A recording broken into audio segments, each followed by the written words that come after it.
Now, let's say that this year is Ethiopia's turn to control the flow of water. Ethiopia is filling its dam to capacity.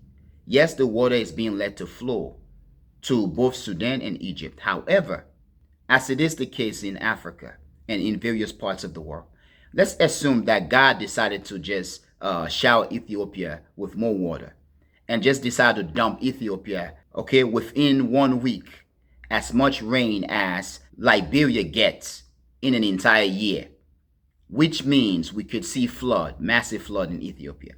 Therefore, what Ethiopia could do is just let the water flow. Let the water flow into both Sudan and Egypt, and they can fill their dams to capacity. In that case, the water is not lost. It's not lost to the Mediterranean Sea. Now, if the flood also affect both Sudan and Egypt, if the piping system that I'm talking about is elaborate, it doesn't have to just connect the three countries, Ethiopia, Sudan, and Egypt. It could connect other countries such as Chad, Mali, and so on. And in that case, the excess water will be allowed to flow into these countries. Let's say they got some kind of lake, artificial lake or reservoir. The water, the excess water could be allowed to flow in these countries. In this case, it could be a means for Africa to maintain, to preserve water for its security for the various countries, okay, along the Nile rivers and also the other countries in Africa as well.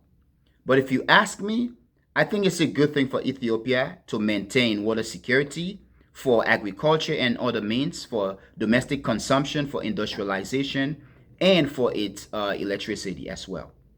But I also think that all three countries, Egypt, Ethiopia, and Sudan, do not have to go to war. I think they should not let this ignite a tension. I think they all have right to the Nile River.